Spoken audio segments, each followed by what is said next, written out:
Olá, eu sou o professor Cadu Souza, do Departamento de Física da UF. Essa videoaula faz parte do conteúdo da disciplina Física Experimental 1. A propósito, essa é a segunda videoaula do curso e eu vou abordar aqui os erros aleatórios em medidas experimentais, ou, de forma mais objetiva, discutir a inevitabilidade da ocorrência de incertezas em medidas, levando em conta a necessidade do uso de ferramentas estatísticas. Muito bem, medidas com erros aleatórios são medidas com erros imprevisíveis, que podem ocorrer devido à imprecisão da pessoa que está realizando a experiência ou mesmo do funcionamento do próprio instrumento de medida. E como exemplo, como protótipo aqui, eu vou usar a experiência do pêndulo. Basicamente, a experiência de medir o período de um pêndulo, o tempo que ele vai e volta. Ou seja, um pêndulo, qualquer objeto amarrado num fio, ele vai demorar um tempo entre ir e voltar. A experiência vai ser basicamente medir esse tempo, esse intervalo de tempo. Muito bem, em contrapartida a esse tipo de situação com erro aleatório, tem o caso que nós vimos na aula passada, ou na videoaula anterior, que é basicamente caso que envolvem medidas diretas, medidas por comparação. Então, por exemplo, eu quero saber o tamanho de um objeto, esse apagador que está aí sendo medido por uma régua.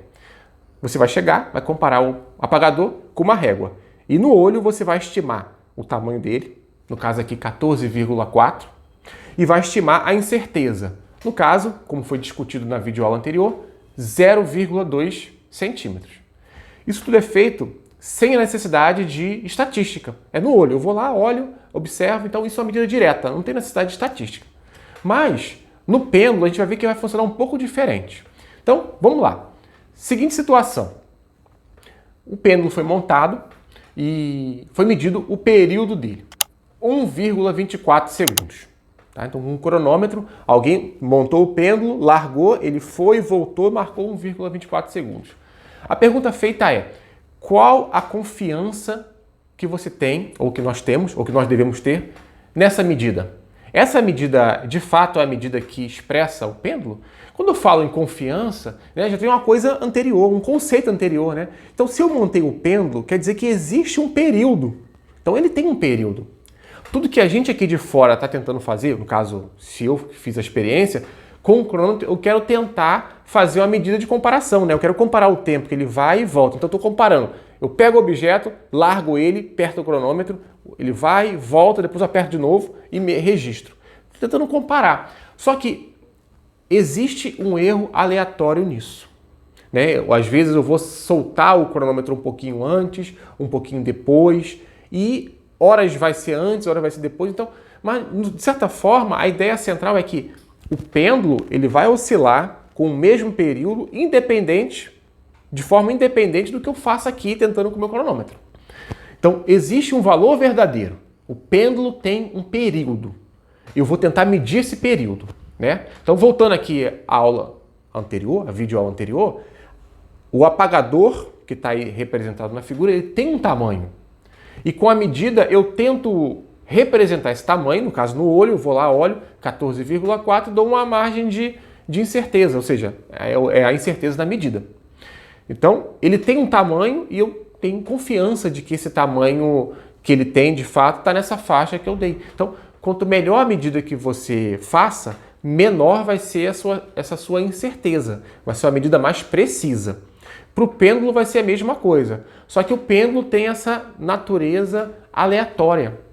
Então, basicamente, se eu fizer essa experiência várias vezes, eu provavelmente vou obter resultados diferentes quase todas as vezes que eu for fazer essa experiência. Então, no caso aqui, 9 medidas de período, 9 medidas, 1,28, 1,53, 1,43 até 1,41.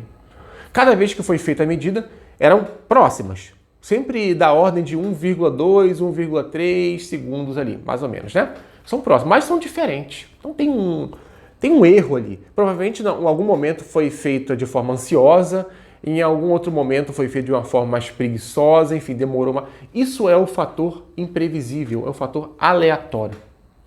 A pergunta primeira que a gente faz é, bom, se toda vez que eu faço uma experiência ela tem um valor diferente, qual é a melhor estimativa que eu vou ter para essa medida? Então, acho que a resposta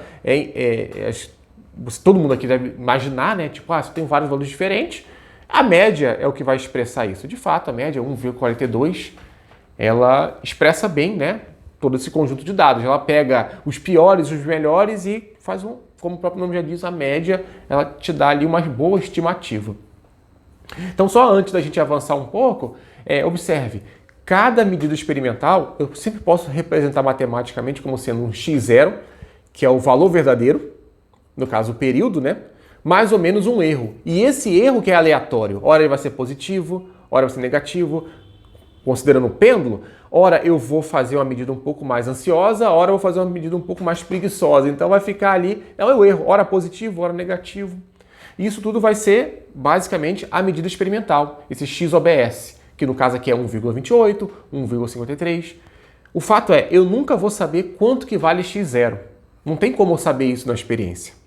O que a experiência vai me dizer é se eu vou, o que eu vou poder perguntar e avaliar com a experiência, se eu vou estar ou não próximo disso. Então, montei uma experiência, eu vou fazer a medida de alguma coisa. Será que eu estou próximo do valor verdadeiro? Então, é isso que a gente quer responder, é isso que a gente quer buscar responder. Muito bem.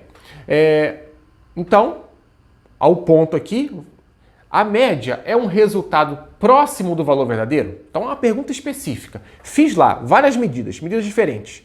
A média, ela é um valor próximo do valor verdadeiro? Eu digo próximo porque, né, eu já explicitei aqui bastante, eu nunca vou conseguir saber quanto que vale o valor verdadeiro.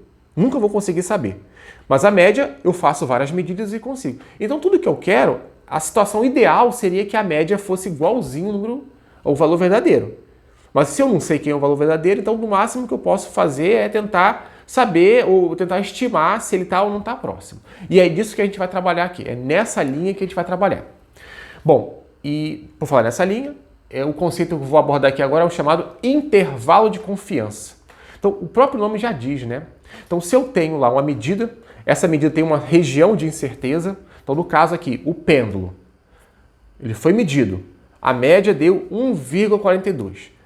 Então, eu vou ter uma faixa ali de incerteza nas minhas medidas. T1 e T2. 1,42 um pouquinho antes, um pouquinho depois.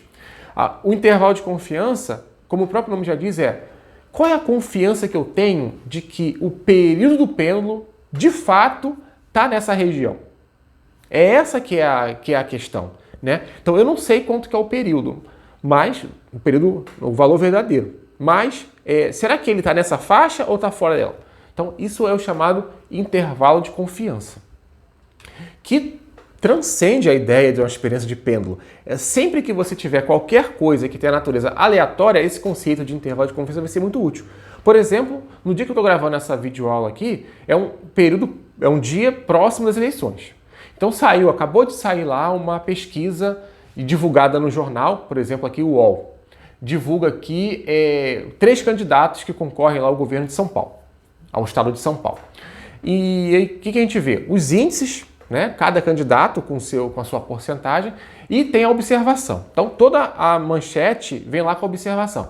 A margem de erro é de 3 pontos percentuais, para mais ou para menos. Beleza? Então tá bom. Considerando um nível de confiança de 95%.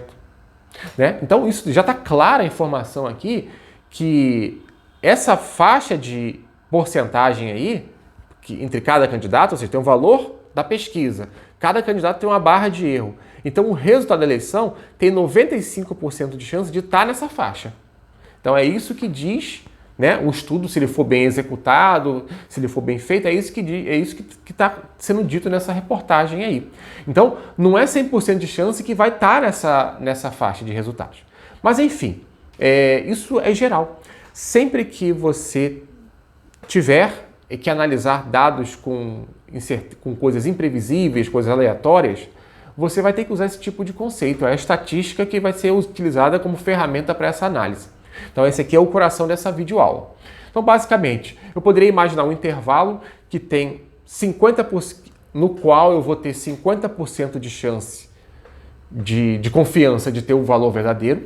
Eu poderia pensar um intervalo um pouquinho maior, ter, por exemplo, 70% de chance, ou de confiança de ter o valor verdadeiro, ou, no caso, o limite, eu posso botar um intervalo tão grande de forma a abranger 100%. Só que botar um intervalo tão grande também não tem muita graça, né? Porque imagina você pegar lá, vou voltar ao caso da pesquisa eleitoral. O candidato tem, sei lá, 50% de chance com barra de erro de 50%, ou seja, de 0 a 100%.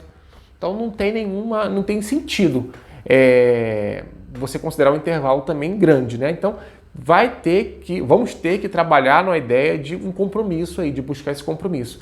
O menor intervalo possível com a maior confiança possível. Então tudo isso vai ser ponderado. Então essa que é a ideia do intervalo de confiança. Então como definição, um intervalo de confiança é um intervalo que pode conter o valor verdadeiro com uma dada probabilidade. Então essa é a definição padrão aí para intervalo de confiança.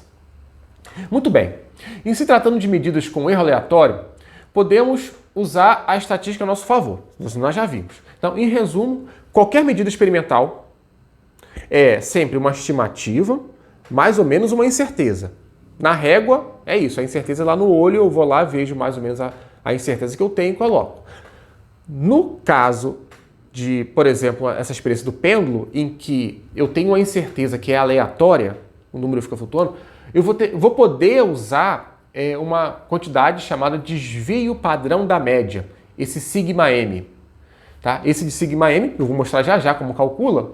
Então, sempre que eu tiver uma medida em que tenha um erro aleatório, ou seja, que pode ser descrito por uma chamada distribuição normal, eu vou poder usar o desvio padrão da média como sendo a incerteza.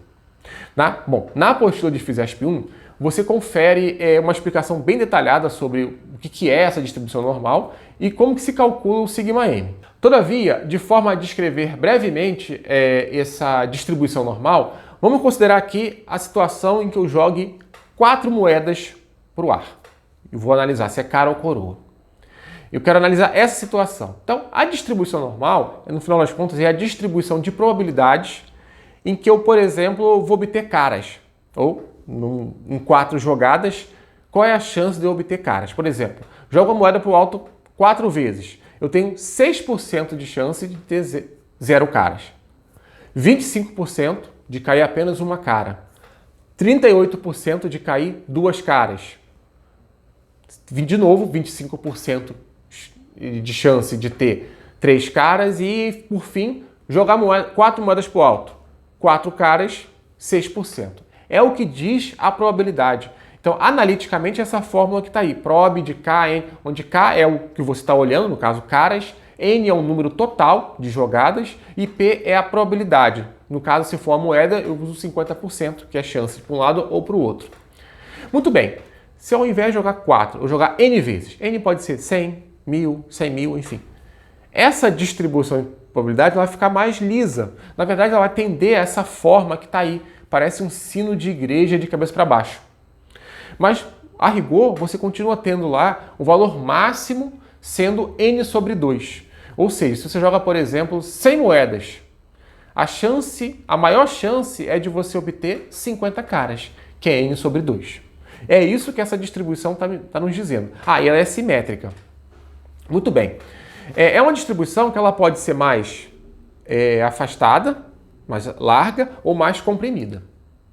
E existe um parâmetro usado em estatística que descreve isso. É o chamado desvio padrão. Já eu mostro como calcular o desvio padrão. Mas o fato é, olhando para o gráfico, o desvio padrão ele representa o quê? Representa uma porcentagem da área embaixo da distribuição de probabilidade. No caso, se eu pego o valor médio, o valor central, somo um desvio padrão e subtraio um desvio padrão, isso equivale a uma área. E essa área vale 68%. Isso é demonstrado num curso de estatística. Se eu, ao invés de somar um desvio padrão, se eu somar 2 para lá e 2 para cá, 95%. Se eu somar 3, 4, 5, obviamente isso vai aumentando até no infinito, isso virar 100%. Então é isso que graficamente representa a distribuição normal. Então, dizer que o pêndulo tem um erro aleatório e que ele satisfaz a uma distribuição normal, quer dizer que se eu fizer essa experiência do pêndulo, por exemplo, 100 vezes, se eu tirar a média, vou tirar a média dos resultados, eu vou ter lá o valor médio, ele é central, e eu vou ter uma distribuição de resultados um pouco acima da média e um pouco abaixo da média. E essa questão do sigma, do desvio padrão, quer dizer, por exemplo, o que está aí. Ó. Nessa figura eu tenho 95%. Isso quer dizer que se você faz a experiência do pêndulo 100 vezes, 95% dos resultados vão cair nessa faixa vermelhinha representada aí, na faixa do 2 sigma. Então, esses serão os resultados. E é isso que quer dizer que um pêndulo tem um erro aleatório ou que satisfaz a uma distribuição normal. Vamos lá. O desvio padrão, sem demonstrar aqui, ele é calculado por meio dessa fórmula que está mostrada.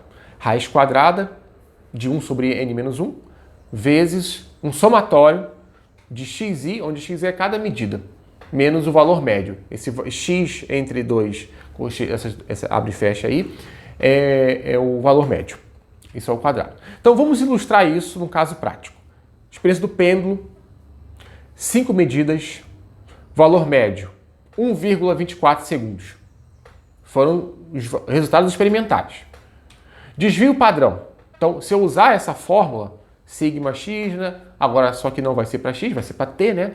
Então vai ser basicamente raiz quadrada de 1 sobre 5 menos 1, abre colchete, t1 menos a média ao quadrado, t2 menos a média ao quadrado, e assim vai somando todos os termos.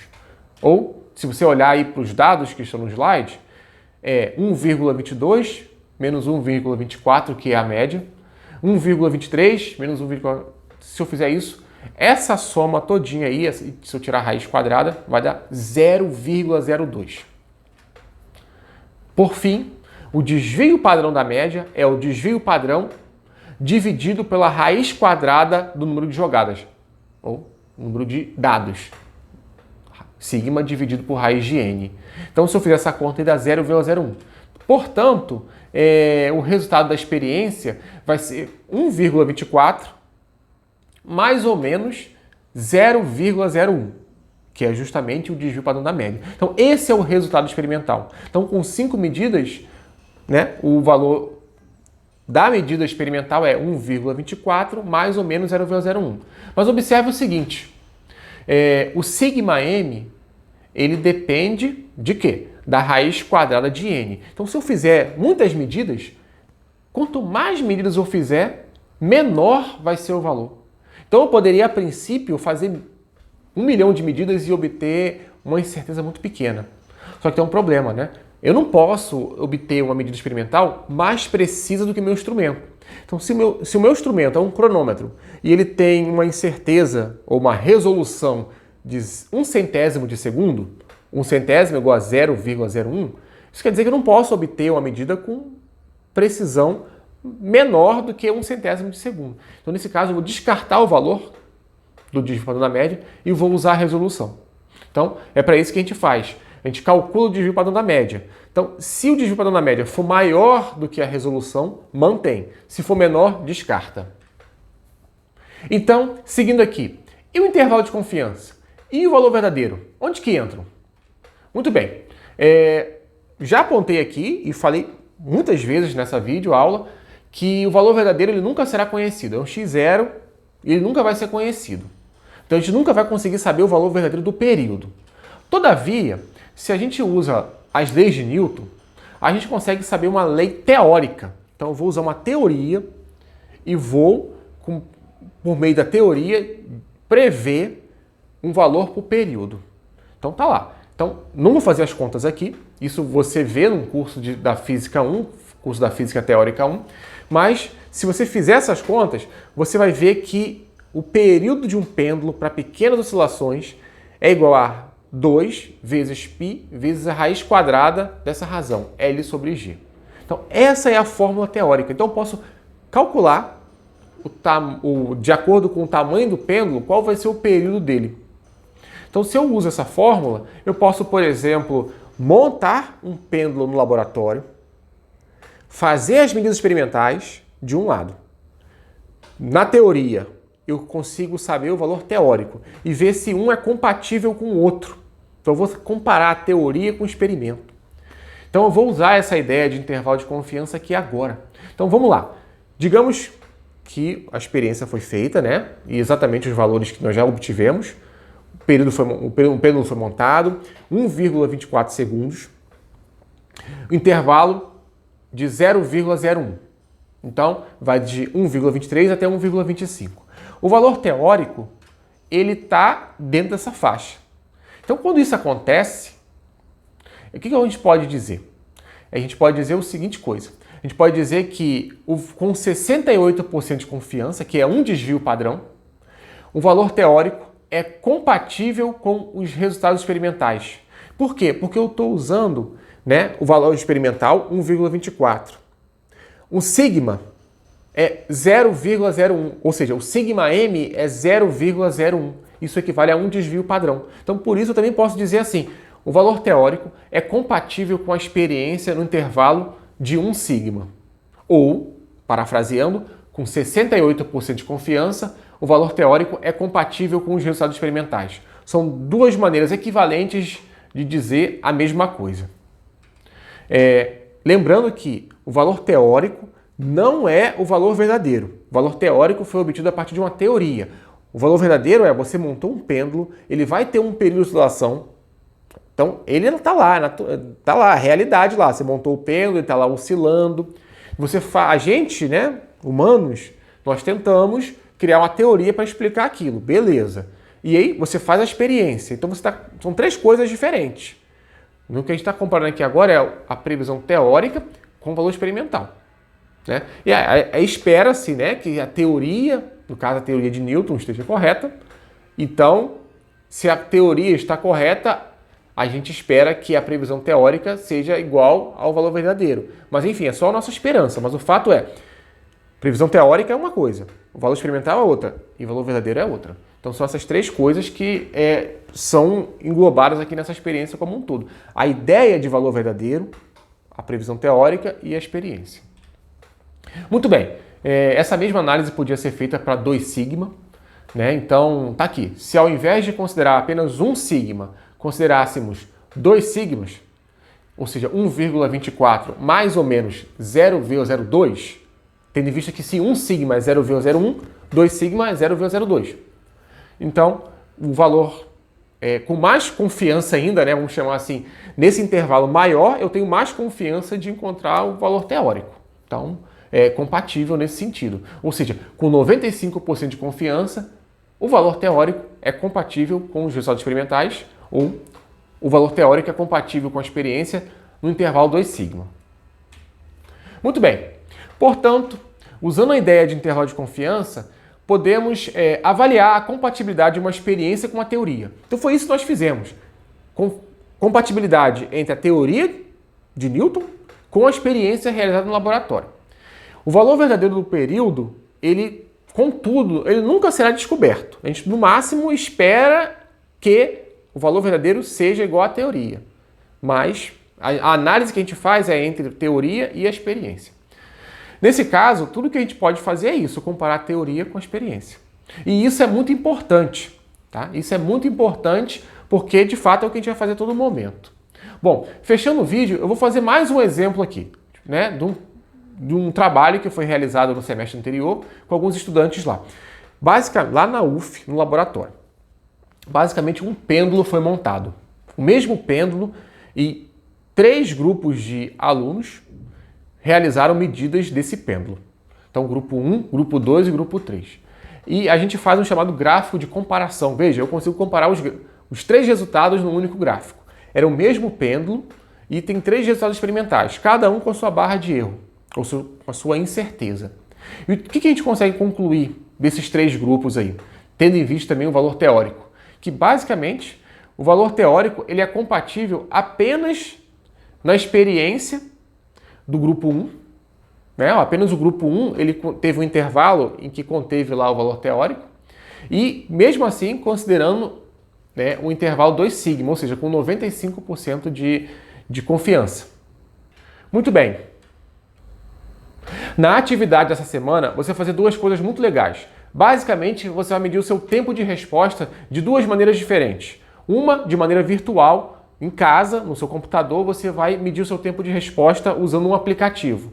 E outra na aula prática. E depois você vai comparar os 2 resultados. Não deixe de acompanhar o conteúdo da apostila e de fazer a atividade proposta antes da aula prática. Até lá!